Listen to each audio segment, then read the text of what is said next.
السلام علیکم ناظرین، آج کی اس ویڈیو میں ہم آپ کو 5 ایسے گناہوں کے بارے میں بتائیں گے کہ جن کے کرنے کی وجہ سے انسان تباہ و برباد ہو جاتا ہے، انسان ذلیل و رسوا ہو کر رہ جاتا ہے، اور ساتھ ساتھ یہ بھی دعا کریں گے کہ اللہ ہمیں ان گناہوں سے اور ہر طرح کے صغیرہ اور کبیرہ گناہوں سے محفوظ رکھے، آمین۔ ناظرین، آپ تمام لوگوں سے گزارش ہے کہ ویڈیو کو آخر تک ضرور دیکھیے گا، کیا پتہ آپ سب بھی ان گناہوں میں مشغول ہوں۔ اس ویڈیو کو سننے کے بعد ان گناہوں کو ترک کر دیں۔ ویڈیو پسند آئے تو اسے لائک کر کے دوستوں کے ساتھ ضرور شیئر کر دیں اور کامنٹ میں استغفار لکھنا نہ بھولیے گا۔ حضرت مولا علی المرتضیٰ کی بارگاہ میں ایک شخص آیا، کہنے لگا، حضرت وہ کون سے ایسے بدترین گناہ ہیں جو انسان کے رزق کو ختم کر دیتے ہیں،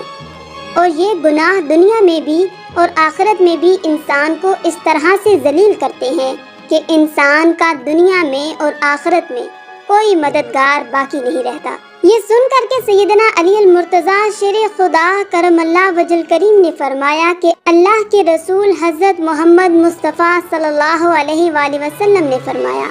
کہ 5 ایسے گناہ ہیں کہ جس کے کرنے والے پر دنیا اور آخرت میں وہ بندہ تباہ و برباد ہو جاتا ہے، جس کا کرنے والا، جس کے کرنے سے وہ بندہ کبھی بھی آباد نہیں ہو سکتا۔ 5 گناہ ایسے خطرناک ہیں کہ جس کے کرنے پر انسان دنیا میں بھی ذلیل ہوتا ہے اور آخرت میں بھی ذلیل ہوتا ہے، دنیا میں بھی برباد ہوتا ہے اور آخرت میں بھی برباد ہو جاتا ہے۔ 5 گناہ کرنے والا شخص دنیا میں بھی بے سکون رہتا ہے اور آخرت میں بھی بے سکون رہتا ہے، بے آرام ہوتا ہے، یہاں تک کہ اس کے سکون کا جنازہ تک نکل جاتا ہے، مشکلات عروج پر آ جاتی ہیں۔ یہ 5 ایسے خطرناک گناہ ہیں۔ حضرت علی نے فرمایا، اگر تم چاہتے ہو کہ اللہ کا خاص کرم تم پر برقرار رہے، تم ہمیشہ اللہ کے رحم و کرم کے سائے پر رہو۔ اگر تم چاہتے ہو کہ رزق کی فراوانی ہو، کامیابی تمہارے قدم چومے، خوشیاں تمہارے قدم چومے، تو خدا را تم ان 5 گناہوں سے بچ کر رہنا، یہ خطرناک گناہ کبھی نہ کرنا۔ پوچھا گیا، حضرت وہ 5 گناہ کون سے ہیں؟ تو حضرت علی نے فرمایا کہ ان میں سے پہلا گناہ تو سود کھانا ہے۔ یہ پہلا گناہ جس کا نام سود کھانا ہے، سود کا کاروبار کرنے والا دنیا میں بھی ذلیل ہوتا ہے اور آخرت میں بھی ذلیل ہوتا ہے، دنیا میں بھی رسوا ہوتا ہے، آخرت میں بھی رسوا ہوتا ہے، دنیا میں بھی تباہ و برباد اور آخرت میں بھی تباہ و برباد۔ سود خور انسان کو کبھی بھی عزت نہیں ملتی، کبھی بھی سکون کی نیند وہ نہیں سوتا۔ سود خور انسان جو دوسروں کو ٹینشن میں مبتلا رکھتا ہے، خود بھی ہر وقت، ہر گھڑی، ہر لمحے ٹینشن میں رہتا ہے، طرح طرح کی پریشانیاں اسے گھیر لیتی ہیں، ہر طرح کی مصیبتیں اسے گھیر لیتی ہیں۔ فرمایا گیا کہ قیامت کے دن سود خور انسان ایسے اٹھیں گے کہ ان کے چہرے بگاڑ دیے جائیں گے، سود خور انسان سور اور کتوں کی شکل میں اٹھائے جائیں گے، اللہ اکبر۔ اور یہاں تک فرمایا گیا کہ جس نے سود کا ایک لقمہ تک کھایا ہوگا تو اس ایک لقمے کے کھانے کی وجہ سے اسے اپنی ماں سے 36 مرتبہ زنا کرنے کے برابر گناہ دیا جائے گا، استغفر اللہ۔ یہ کس قدر بڑا گناہ ہے کہ کوئی اگر ایک لقمہ تک کھا لیتا ہے سود کا تو اسے 36 مرتبہ زنا کا گناہ ملے گا، اور وہ بھی اپنی ماں کے ساتھ۔ ایک سود خور انسان سیڑھی سے نیچے گرا، منہ کے بل ابھی زمین پر گرا اور وہیں مر گیا۔ بیٹے نے کئی روز تک باپ کا غم منایا۔ ایک رات بیٹے نے باپ کو خواب میں دیکھا، دیکھ کر کے پوچھا، ابا جان تیرے ساتھ کیا معاملہ ہوا؟ سود خور ابا نے کہا کہ نہ پوچھ بیٹے، سیڑھی سے نیچے گرا، زمین پر جانے سے پہلے جہنم میں چلا گیا، اللہ اکبر۔ یہ ہے سود خور کا انجام۔ یہاں تک کہ سیدنا شیخ حضرت شیخ سعدی رحمۃ اللہ علیہ نے فرمایا کہ میں ایک نئے مکان کو خرید رہا تھا،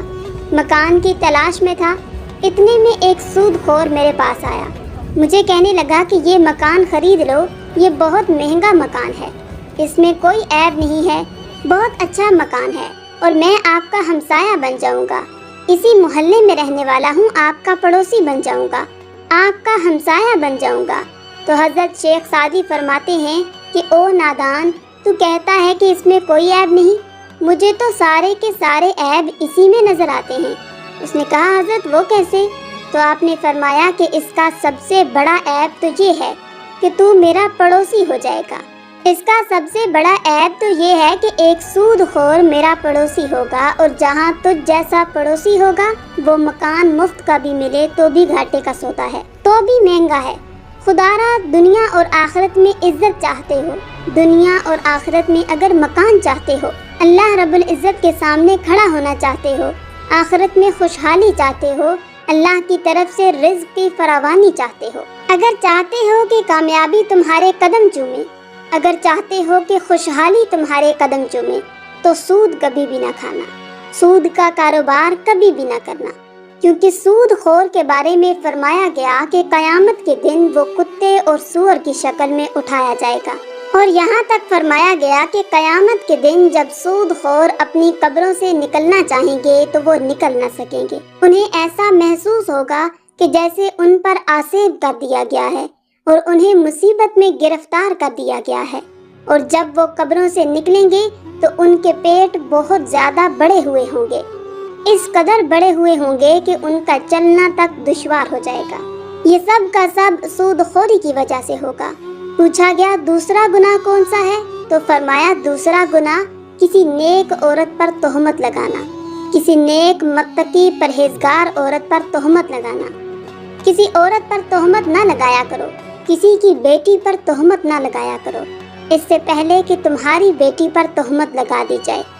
اس سے توبہ کر لو۔ اللہ تعالیٰ نے فرمایا کہ جو شخص کسی عورت پر تہمت لگائے، جو کسی نیک عورت پر تہمت لگاتا ہے، حالانکہ وہ اچھی ہو، نیک ہو، متقی ہو، پرہیزگار ہو، نمازی ہو، روزے رکھتی ہو، اچھی ہو، جو شخص کسی اچھی عورت پر تہمت لگاتا ہے وہ دنیا اور آخرت میں ذلیل و خوار ہو جاتا ہے۔ اگر تم کسی کی بیٹی سے نکاح نہیں کر سکتے تو نہ کرو، لیکن یہ بات بھی نہ کہو کہ اس میں فلاں عیب ہے، اس پر تہمت نہ لگانا کہ وہ بوڑھا باپ جو اپنی بوڑھی کمر پر بوریاں لاد کر دن رات محنت مزدوری کرتا ہے، دن رات اوور ٹائم لگا کر کے مزدوری کرتا ہے، بوڑھی کمر پر بوریاں لاد کر کے اپنی بیٹی کو جوان کیا، پڑھایا لکھایا، آج جب اس کی بیٹی جوان ہوئی تو محلے کے لوگوں نے، محلے کے نوجوانوں نے اس غریب کی بیٹی کو قبول نہیں کیا، اس پر تہمت لگا دی اور اسے ٹھکرا دیا، اس سے شادی کرنا گوارا نہ کیا،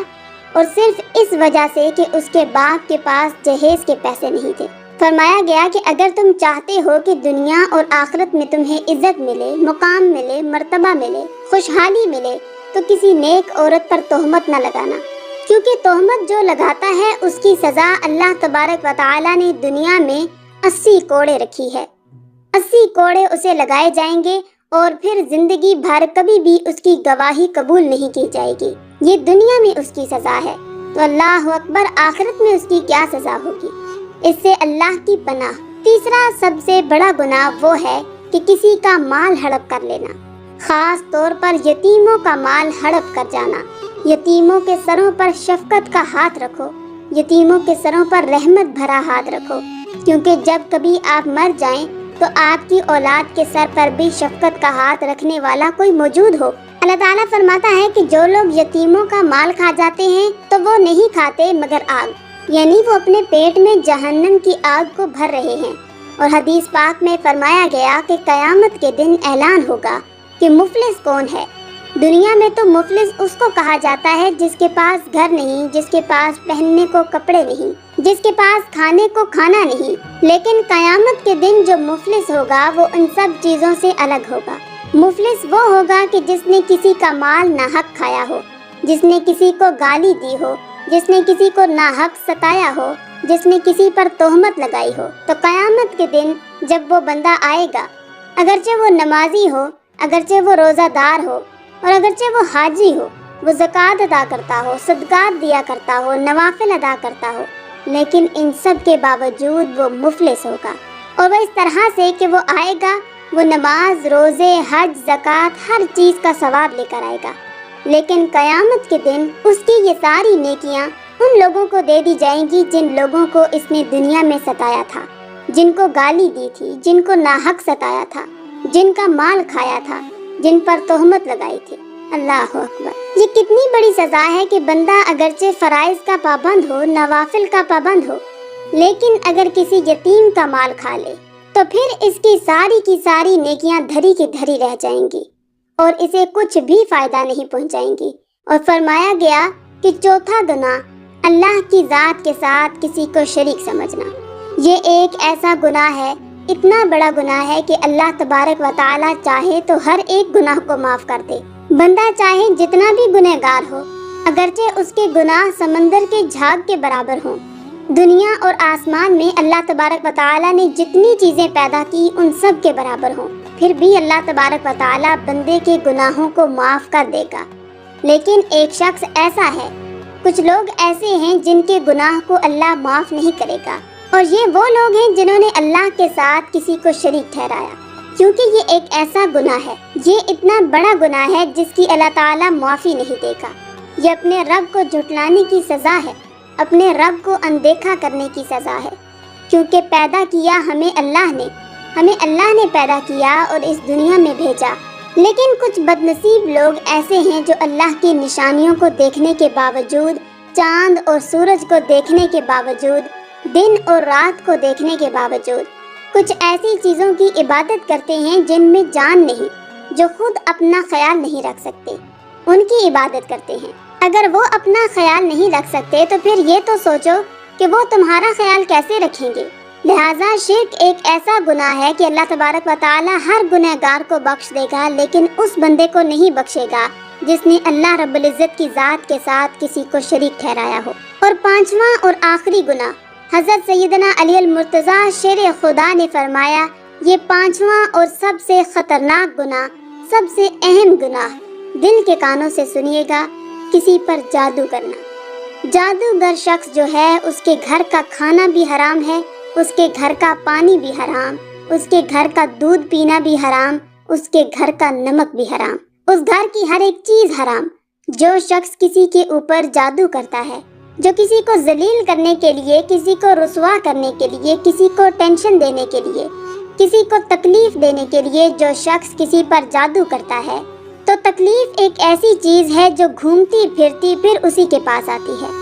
آخر کار اسی بندے تک آ کر پہنچتی ہے جہاں سے وہ گئی تھی۔